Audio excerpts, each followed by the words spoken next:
Yo, di sini kita kembali lagi bakalan ngebahas film-film yang menarik untuk diceritakan. Dengan siapa lagi kalau bukan Jonah Visual. Kali ini kita benar-benar menyarankan kepada Anda bahwa lebih baik menonton film aslinya sebelum gabung dengan pembahasan film yang akan kita bawain. Tanpa berlama-lama, check this out.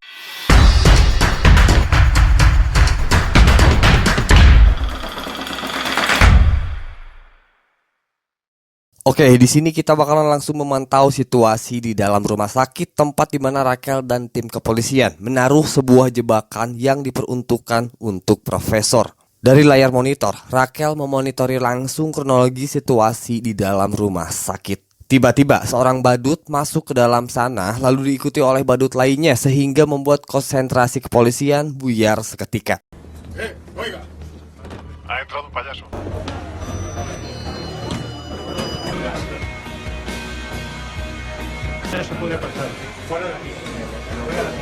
Benar, hal ini tak lain merupakan persiapan dari seorang profesor terkait bagaimana ia menyikapi puluhan orang polisi yang kapan saja siap menerkam dirinya. Kemudian, profesor menggunakan dandanan badut terlihat masuk tanpa mendapatkan hambatan yang pasti. Dengan langkah yang percaya diri, ia masuk ke dalam ruangan tempat di mana anak-anak berkumpul. Di sisi lain, polisi menyadari adanya pergerakan setelah seseorang membuka sebuah kamar yang dijadikan umpan untuk menangkap profesor. Namun, tim dan seluruh unit yang bersiaga di sana benar-benar dibuat kaget ketika menyadari bahwa seseorang yang masuk ke dalam perangkap tersebut adalah seorang anak-anak. Está entrando en la habitación. Que alguien me diga algo.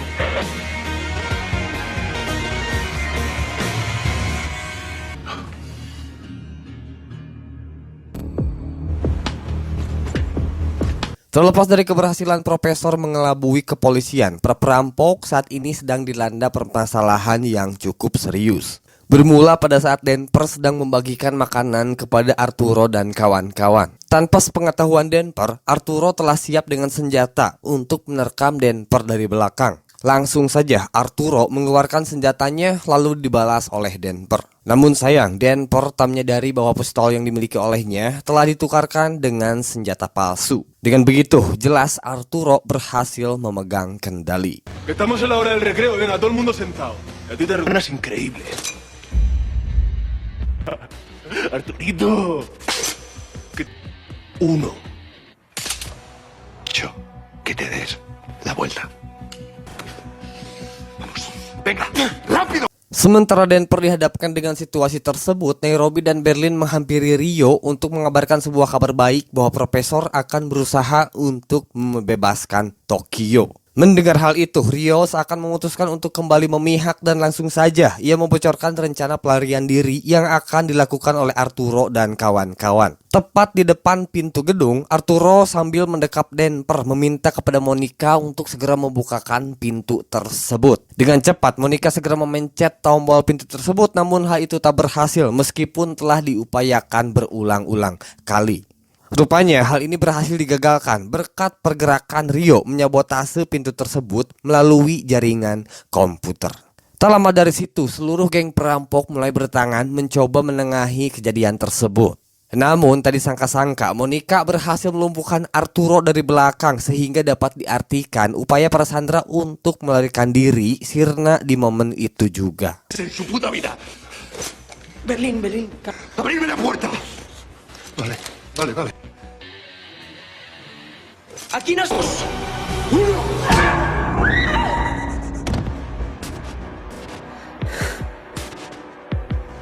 Jelas apa yang dilakukan oleh Monica mendapatkan respon negatif dari rekan-rekan Sandra. Dalam pikirannya, Monica menyadari bahwa momen itu telah mengubah dirinya menjadi kaki tangan geng perampok. Mari kita lupakan sejenak masalah itu. Kita beralih ke sudut pandang seorang Raquel terkait kegagalan mereka dalam meringkus profesor. Berbagai spekulasi bermunculan. Mungkin saja Angel Rubio mengetahui betul siapakah profesor sebenarnya sampai-sampai target operasi mereka berani mendatangi perangkap yang mereka buat. Está claro que tú tenías razón.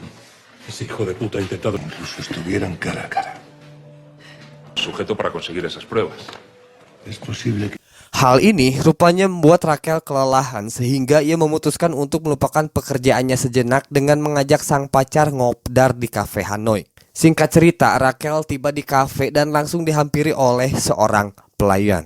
Belum sempat memesan, pelayan memberikan sebuah kiriman yang isinya adalah foto-foto tempat yang sangat diinginkan oleh Raquel sebagai destinasi wisata. Tak lama dari situ, si pengirim gambar tersebut kemudian tiba dan langsung dihadiahi kecupan manja dari sang pacar.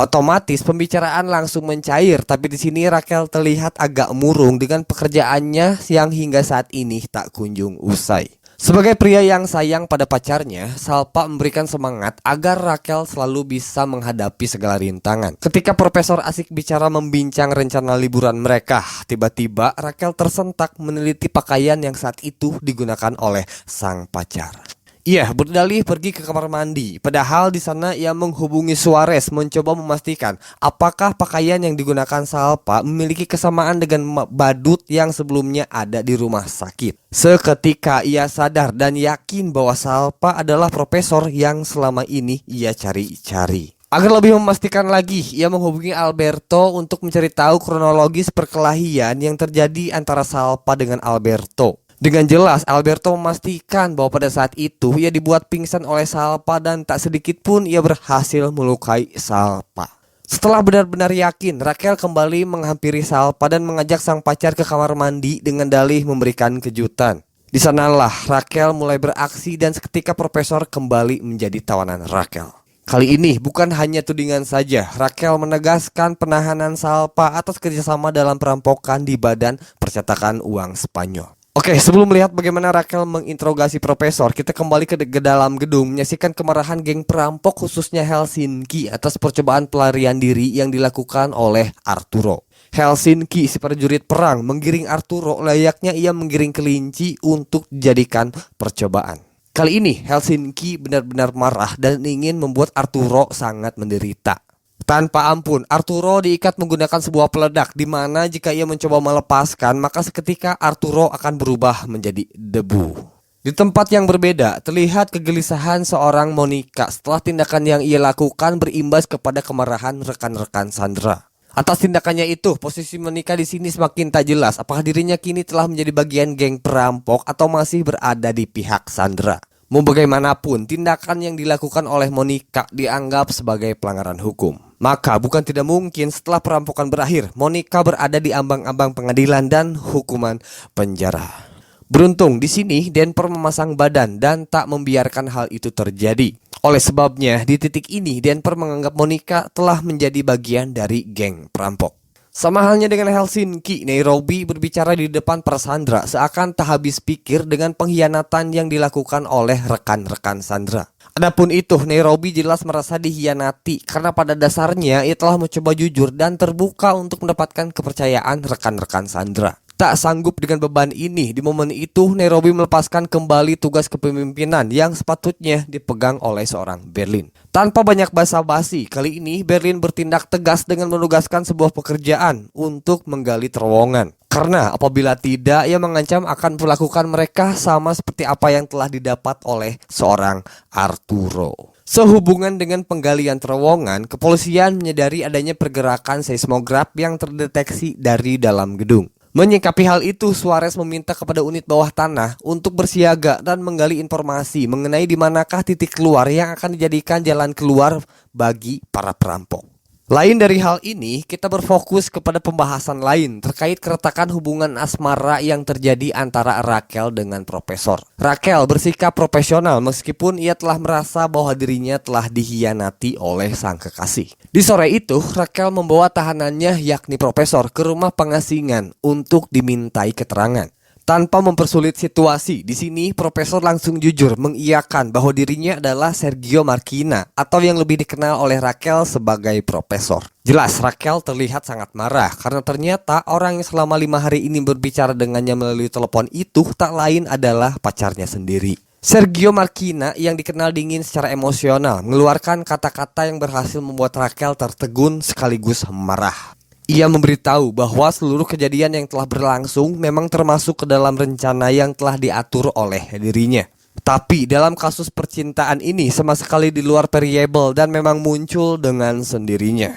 Sekali lagi, ia mengungkapkan rasa cintanya kepada Raquel lalu disambut oleh tamparan yang mendarat ke arah wajahnya. Todo planeado y Menos lo que ha pasado entre nosotros. No lo sé. Me he enamorado de ti. Gila.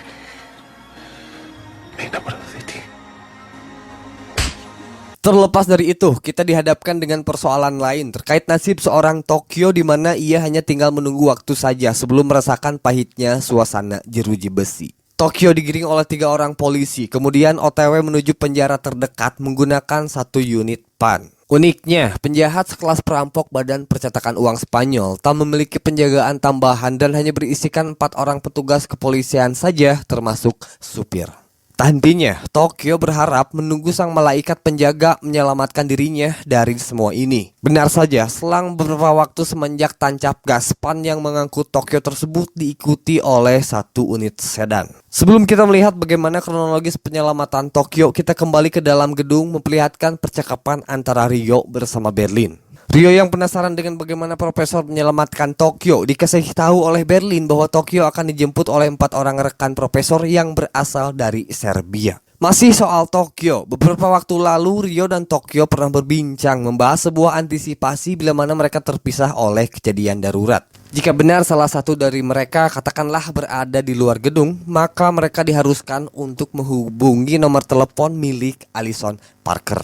Teringat dengan pembicaraan itu, Ryo kemudian mengaktifkan ponsel Allison dan tanpa sadar hal itu berhasil terdeteksi oleh kepolisian. Ngomong-ngomong soal Tokyo, di sini kita akan menyaksikan bagaimana Tokyo melepaskan diri dari genggaman para polisi. Di jalanan yang benar-benar sepi, mobil sedan tersebut langsung menghentikan laju PAN yang mengangkut Tokyo. Lalu 4 orang Serbia rekan Profesor itu langsung melancarkan teror dengan mengaktifkan sebuah peledak dan menutupi arah pandang yang berada di dalam. Jelas dengan hal ini membuat para polisi itu terlihat sangat panik sehingga mereka memutuskan untuk meloncat dari dalam mobil setelah melihat waktu mundur peledak memunculkan angka 0. Pero qué divertido.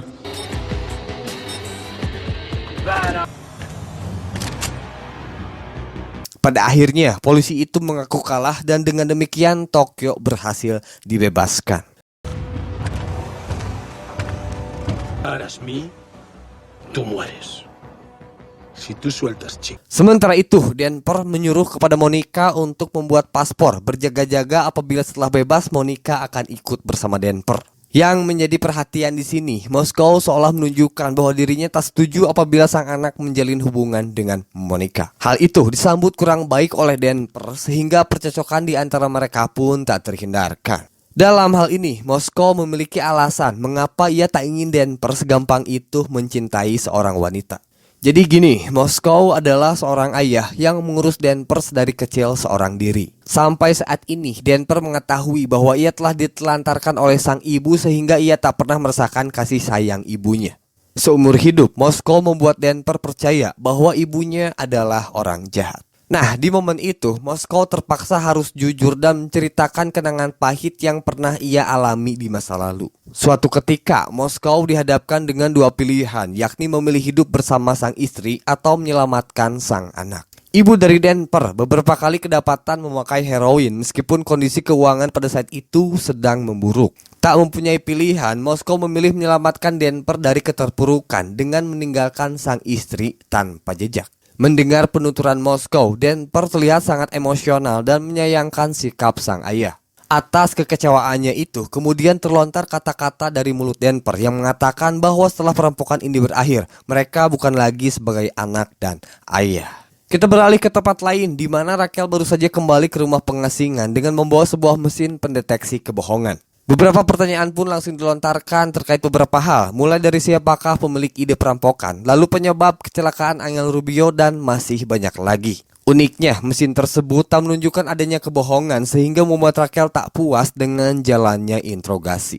Proses interogasi berjalan sangat emosional ketika Profesor membahas suatu kejadian di mana sang ayah dijemput oleh ajalnya. Perlahan-lahan, Profesor mencoba untuk meyakinkan bahwa rasa cinta yang ia rasakan kepada Raquel benar-benar muncul dari dalam hatinya. Tapi Raquel tak semudah itu mempercayai perkataan Profesor mengingat ia masih diselimuti oleh rasa amarah. Seakan sudah tak sanggup lagi mendengar penjelasan Profesor, Raquel memutuskan untuk melanjutkan hal ini di persidangan. Nah, disinilah Profesor memanfaatkan momentum. Dengan kemampuannya, ia berhasil melumpuhkan Raquel sampai pingsan di saat itu juga. Que te levantes, hostia. Lo siento mucho, Raquel. Que sigas andando.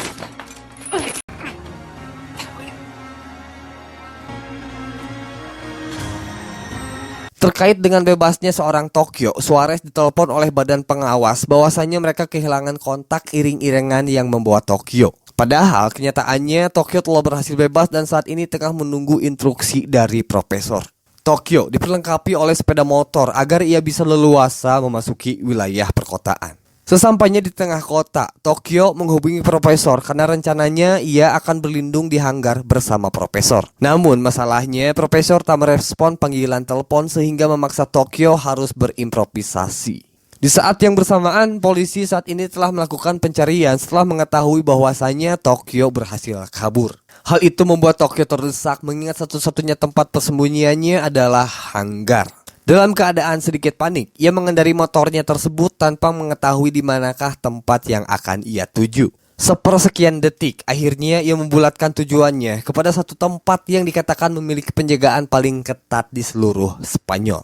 Yah, tempat yang dimaksud tak lain dan tidak bukan adalah gedung Badan Percetakan Uang Spanyol, tempat di mana rekan-rekannya masih berjuang mempertahankan perampokan. Singkat cerita, ia tiba di sebuah tempat yang letaknya tak jauh dari lokasi tenda kepolisian. Dengan kebulatan tekad, ia menyalakan ponsel lalu menghubungi Rio, memberikan sebuah isyarat bahwasanya ia akan kembali ke dalam gedung. Jelas, hal ini langsung terdeteksi dan percakapan itu didengarkan langsung oleh Suarez dan kawan-kawan. Sejenak Rio memikirkan apa maksud dari perkataan Tokyo dan tak berselang lama ia memberitahu rekan-rekannya bahwa Tokyo akan kembali.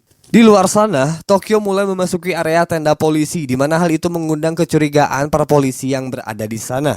Setelah ada yang menyadarinya, Tokyo kemudian menancapkan pedal gas motornya diiringi oleh rentetan tembakan yang dilontarkan pasukan penembak. Moskow, Rio, Denver dengan cepat melancarkan tembakan balasan demi melindungi Tokyo. Pada akhirnya, Tokyo berhasil masuk namun hal itu harus dibayar mahal. Pasalnya, Moskow terkena beberapa tembakan yang mengenai tubuhnya.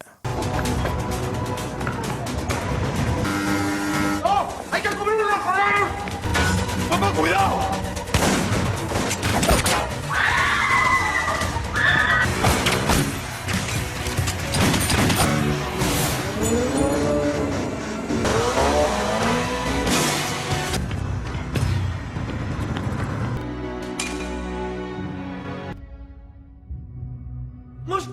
Dua pilihan, yaitu Raquel diantar ke tempat tinggal Salpa untuk melakukan penggeledahan secara sukarela, atau menunggu petugas lengkap kepolisian melakukan penggeledahan secara menyeluruh.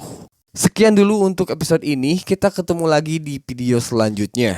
Terima kasih telah menonton video ini sampai selesai. Dan jangan lupa berikan dukungannya dengan subscribe, like, dan komen. Assalamualaikum warahmatullahi wabarakatuh.